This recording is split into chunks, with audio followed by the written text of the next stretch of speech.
नमस्कार दोस्तों। और आज मैं आपके सामने एक और जो केस था, और शायद आपको केस बोलने से अच्छा है कि विज्ञापन जो आया था 2297 के विज्ञापन आया था बिहार में अमीनों का, उसको कोर्ट ने रद्द कर दिया था। ये बात आपको पता होगा, जानते होंगे। अभी तक आप इसी यदि कोर्ट यूट्यूब आप देख रहे हैं या सब चीज़ कर रहे हैं, इससे जुड़े हुए हैं अमीन के बहाली से, तो आपको पता है कि अमीन बहाली की विज्ञापन रद्द कि विज्ञापन को ही रद्द कर दिया था। यहाँ पे प्रोसेसिंग नहीं हुआ था, मतलब पीटी मेंस ये सब कुछ नहीं हुआ था, शॉर्ट लिस्टिंग कुछ नहीं हुआ, पूरा विज्ञापन को ही रद्द कर दिया गया था। 2297 की वैकेंसी निकाली थी सरकार और पूरा का पूरा कोर्ट ने इसको रद्द कर दिया था। ये सब आपको पता है। तो क्यों इसको रद्द किया, क्यों रद्द किया गया, फिर कोर्ट ने क्या बोला अपना डिसीजन में, और बिहार सरकार ने क्या उसको माना, और क्या मानने के बाद ही हमारा 1767 का भी जो विज्ञापन आया है वो लागू हुआ है। तो इन सब तथ्यों को हम लोग देखेंगे। क्या बात मैंने बोला, पहली बात कि इसको रद्द किया कोर्ट, ये तो हम लोग जान रहे हैं। 2297 वैकेंसी है, इसको रद्द किया। अभी हम पढ़ेंगे इसके बारे में डिटेल। इसको रद्द किया, उसके बाद कोर्ट ने कुछ ऑर्डर दिया। क्या बिहार सरकार ने उसको माना? यदि बिहार सरकार यदि उसको मान ली है कोर्ट की ऑर्डर, उसके बाद ही क्या विज्ञापन को निकाला गया है 1767 का। इन सभी चीज़ों को हम लोग विस्तार से जानते हैं। और क्या फलाफल होगा इस केस, जो भी केस किया गया उसका, उस पर भी हम विवेचना करेंगे। इससे पहले भी मैंने एक वीडियो बनाया 2013 वाला, उससे भी मैंने बताया था कि कोर्ट कैसे ही अपने ही बात को 2013 के नियमावली को मानी है। अब इस पर भी हम देखते हैं। ठीक है, तो पहले ये जान लेते हैं कि ये बहाली क्यों रद्द हुई थी। बहुत लोगों को पता भी होगा, बहुत लोगों को नहीं पता है, तो उसको भी देख लेंगे। ये देखिए दैनिक भास्कर में ये निकला हुआ है 3 वर्ष पहले, और इसका ये विज्ञापन ही स्टेज में था, इसलिए ज़्यादा इसको आप नेट पे या कहीं भी इसके बारे में आप डिटेल या उसके जो भी चीज़ें वो मिल नहीं रहा है। तो ये विज्ञापन है, और ऐसा इसका हम लोग कोर्ट का आपको भी दिखाएंगे, वर्डिक्ट भी दिखाएंगे। तो इसमें देखिए, पटना हाई कोर्ट ने राज्य में अमीन के 2297 पद पर होने वाले नियुक्ति नियमावली विज्ञापन को निरस्त कर दिया है। और आपको ही पता है कि क्यों निरस्त किया है, क्योंकि 2013 के जो नियमावली है उसका प्रकाशन नहीं हुआ था, इसलिए इसको निरस्त किया। ये आपको पता है। यहाँ लिखा, बिना गजट नोटिफिकेशन की यह नियमावली अस्तित्व में मानी ही नहीं जाएगी। बिना, देखिए सेंटेंस पढ़िएगा, बिना गजट नोटिफिकेशन के यह नियमावली अस्तित्व में मानी ही नहीं जाएगी, ये कोर्ट ने कहा था। ठीक है, इसमें क्लियर कीजिएगा इस नाइल पे, बिना गजट नोटिफिकेशन की यह नियमावली अस्तित्व में मानी ही नहीं जाएगी। ये तो इस पेपर वाले में लिखा। अब इसके हम ओरिजिनल वर्डिक्ट्स पे आके देखते हैं कोर्ट ने क्या कहा था। ठीक है, और ये बात भी सही है, बात भी बहुत हद तक लॉजिकल है भाई। 2013 को आप नोटिफिकेशन जारी कर ही नहीं रहे हैं, और इसको आप कैसे इसको कोई चीज़ पे मान लिया जाएगा। तो कोर्ट भी क्या कही इस पर, आप चलिए देख लेते हैं हम लोग कोर्ट भी देखेंगे। उसके बाद देखिए मेरे पास सारा चीज़ है, इस पर रिसर्च बेस्ड काम हुआ है। ठीक है, उसकी टेंशन नहीं लीजिएगा। ठीक, अच्छा, और चलते हैं हम देखते हैं। देखिए ये कोर्ट का ओरिजिनल वर्डिक्ट है, आपको हम बता देते हैं। ये 2017 में केस किया गया था, आप यहाँ से देख सकते हैं। 1385-2017 अवध किशोर जी ने ये किया था। ठीक है ना, वर्सेस स्टेट ऑफ बिहार। ये तो आपको पता ही होगा, मेरे पिछले वीडियो में भी इस पर दिखाया था। अब देखते हैं इसने कोर्ट ने अपना क्या कहा। और ये 2297 पोस्ट को जो इनवैलिड करार किया था, उसके बाद कोर्ट कुछ तो बोली होगी बिहार सरकार को कि भाई आप ऐसा कीजिए तब आप ये बहाली निकालिए, वैसा कीजिए तो बहाली निकालिए। कुछ तो डायरेक्शन दी तो जरूर होगी, बिना डायरेक्शन को ऐसे ही थोड़ी नल एंड वॉइड कर दी होगी। डायरेक्शन जरूर दी होगी कि ऐसा कीजिए, उसके बाद बहाली निकालिए, क्योंकि बहाली तो अमीन को होना है कि नहीं अंतोगतवा। ठीक है, तो कोर्ट ने क्या कहा इसको भी देख लीजिए। देखिए कोर्ट ने बहुत ही हास्यास्पद किया था, कोई भी हास्यास्पद होता है यहाँ पे, इसलिए कोर्ट ने भी एकदम सेम लहजा का इस्तेमाल किया है। देखिए, इट इज रेदर सरप्राइजिंग, ये आश्चर्य की बात है, that while the state understanding its obligation has taken pains to get amendment rule 2016 and 2000 rules 17 published in the official gazettes. देखिए बड़ा अच्छा लैंग्वेज का इस्तेमाल किया है कि हमको आश्चर्य होता है कि स्टेट जो है पेन मतलब क्या होता है, दर्द उठाई। एक बोलने का मतलब, एक समझिए उसके मतलब को, कि 2016 और 2017 को अमेंडमेंट को पब्लिशन करने में दर्द उठाई, मतलब मेहनत की, कष्ट हुआ उनको। ठीक है, लेकिन it has taken a laid back attitude to ensure that the parent rules also gets published in the official gazette, which mandatory obligation remains unsatisfied even on the date and even when this read petition remains pending। even बोल रही है कि आपने जो parent rule है उसको ही publish नहीं कराया, कब कब, EVS as on the date, अभी तक जब तक ये केस फाइल है, when this writ petition remains pending, तब तक भी आप लोग नहीं करवाया। बताइए, ये 2017 का मामला है, 2017 में केस किया गया था, 2000 अभी तक आपने नहीं करवाया। बताइए, बहुत सरप्राइजिंग बात है कि नहीं। अच्छा, तो फिर अब कोर्ट क्या इस पे आदेश देती है? देखिए कोर्ट ने क्या बोला, वी दस डिक्लेयर एंड होल्ड, बोल रही कि हम इस तरह ये डिक्लेयर करते हैं और होल्ड करते हैं। यहाँ पे क्या है, होल्ड किया है। देखिए होल्ड शब्द बड़ा इंपॉर्टेंट है।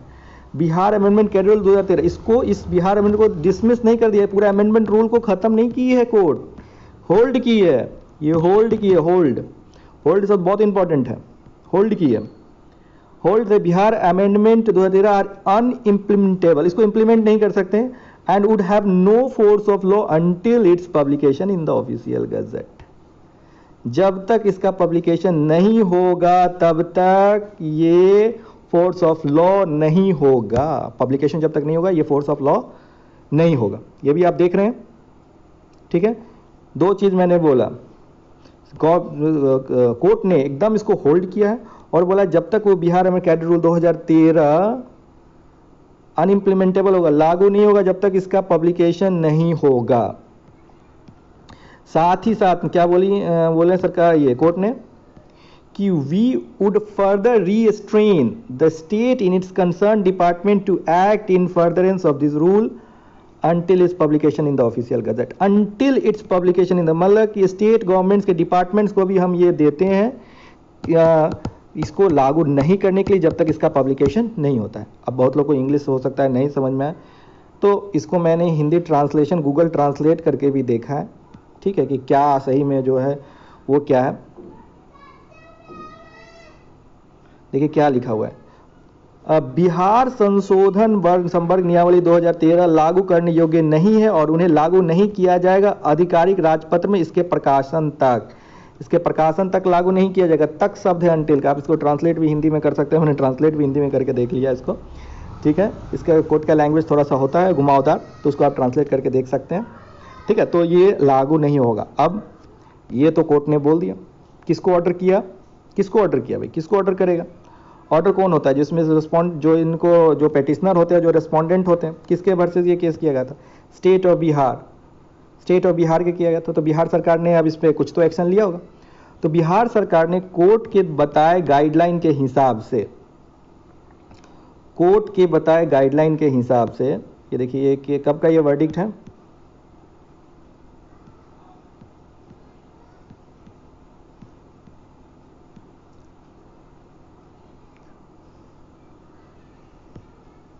दस एक 2019 का, 10/1/2019, ठीक है, याद रखिएगा। जनवरी 10 2019, जनवरी 10 2019 बिहार सरकार को ऑर्डर किया गया, जनवरी 10 2019। अब देखिए ये बिहार सरकार ने ये गजट, वो हमारा क्या था, जनवरी 10, मतलब 10 जनवरी 2019 को कोर्ट ने किया, और बिहार सरकार ने एकदम त्वरित कार्रवाई करते हुए 14 फरवरी 2019 में इसका गजट में प्रकाशन करवा दिया। कोर्ट का ऑर्डर को माना, अब साफ देख रहे हैं कोर्ट का ऑर्डर को माना। 14 फरवरी 2019, 10 जनवरी 2019, यहाँ 14 फरवरी 2019, लगभग एक महीना से कुछ दिन ज़्यादा करने पे ही सरकार ने, मतलब समझिए ना, 34 दिन के अंदर एकदम इसको प्रकाशन करवा दिया। यदि कोर्ट ऑर्डर नहीं करती, कोर्ट इसको नल एंड वॉइड करती, तो बिहार सरकार क्या इसका प्रकाशन करती? कोर्ट ने होल्ड किया और बोला कि इसका प्रकाशन कीजिए तभी लागू होगा, तो सरकार ने इसको प्रकाशन कर दिया 14 फरवरी 2019 को। कोर्ट की ही बात को माने, है कि नहीं? आप भी सोचिए, सोचने वाली बात है। अब जब ये प्रकाशन हो गया तो जो लोग बोल रहे हैं कि नहीं ये 2019 में हुआ तो 2016 वाला और 2017 वाला कैसे वैलिड होगा, ये 2019 वाला, तो ऐसी बात नहीं है। कोर्ट ने ही बोला कि इनको प्रकाशन कीजिए, बाकी सब, तभी वो इम्प्लीमेंटेबल होगा। अब देखो कोर्ट ने ही बोला ना भाई, आप देख रहे हैं ना, कोर्ट ने ही बोला कि इम्प्लीमेंटेबल या अनइम्प्लीमेंटेबल है कब तक, जब तक इसका प्रकाशन नहीं होता, अंटिल शब्द का यूज करके, है कि नहीं? देखिए आप, ये देखिए, unimplementable and would have no force of law until its publication, तो सरकार ने इसको कर दिया। अब जब 2013 इंप्लीमेंट हो गई, जब ये इंप्लीमेंट हो गई तो स्वतः 2016 और 2017 भी इंप्लीमेंट हो गया। क्योंकि ये इसका अंडर सब है, क्योंकि इसमें संशोधन किया गया, ये कुछ नया नहीं लाया गया, इसमें संशोधन किया गया। जब ये इम्प्लीमेंटेबल है तो ये इम्प्लीमेंटेबल है, ठीक है। उसके बाद देखिए, उसके बाद अब क्या हुआ, ये बात तो आप समझ गए। उसके बाद सरकार ने उसमें भी कर दिया या संशोधन करके, अब देखिए, अब डेट को देखते जाइएगा, बहुत इंपॉर्टेंट है डेट। 10 जनवरी को कोर्ट ने बोला, ठीक है, और अब फरवरी में ही 14 फरवरी को ही बिहार सरकार ने लागू कर दिया, ठीक है। उसके बाद देखिए, उसके बाद आप एक देखिएगा, बिहार सरकार इस वैकेंसी को कब बीसीसी बोर्ड को भेजती है। ये मैंने ये देखिए, मैंने जो निकाला है, ये बिहार विधानसभा है, बिहार विधानसभा के तारांकित प्रश्न है ये, ठीक है। ये तारांकित प्रश्न है 18 मार्च 2021, इसमें पूछा गया था ये क्वेश्चन। 18 मार्च 2000 रिसेंट ये क्वेश्चन है। और जानते हैं कि जो भी विधानसभा के पटल पर रखा जाता है वो लीगल होता है और वैलिड होता है, वो अपने मन से अनर्गल बातें नहीं की जाती है। तो इसके पेज नंबर 38 पे आइए,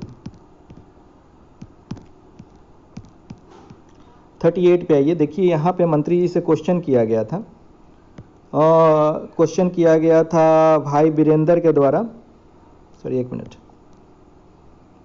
37 है, सॉरी 38। यहाँ देखिए अशफाक आलम जी द्वारा किया गया था। क्या मंत्री राज्य भूमि सुधार यह बताने की कृपा करेंगे कि पूर्णिया जिला अंतर्गत में 5 अमीन पद सृजित हैं, जिसमें 4 अमीन विगत 5 वर्षों से रिक्त है। ये क्वेश्चन था इनका। तो हम उससे जो क्वेश्चन ये पूछे थे, अमीन से रिलेटेड क्वेश्चन पूछे थे, तो फिर मंत्री जी ने क्या जवाब दिया और इससे हमें क्या संबंध है।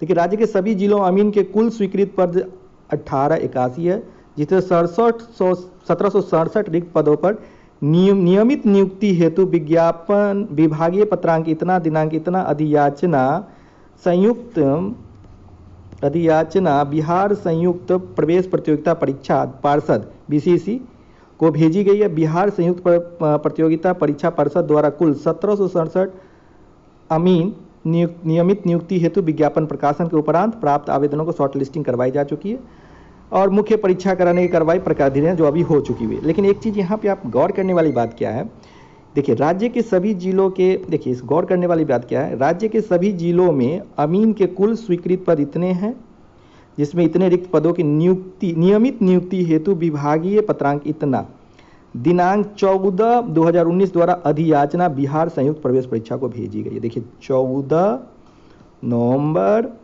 2019 को भेजा गया।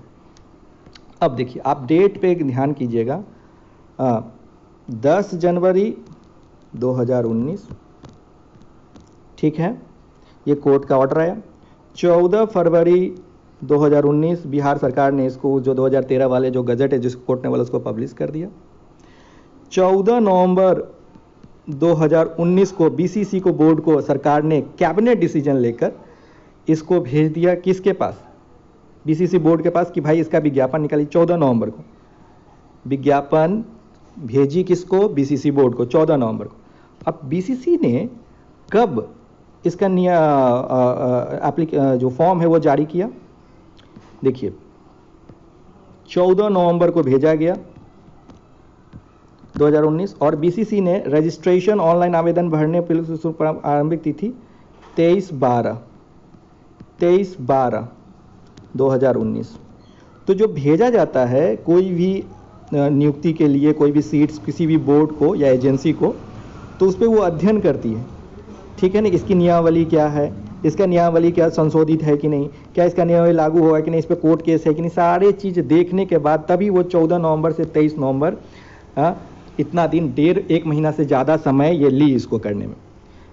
तो इससे ये पूरी तरह स्पष्ट है कि जो भी 2013 का मामला है, ठीक है, जो भी कोर्ट के अंदर चल रहा है, ठीक है, वो कोर्ट के कहने के अनुसार ही बिहार सरकार सारी कार्रवाई को की है।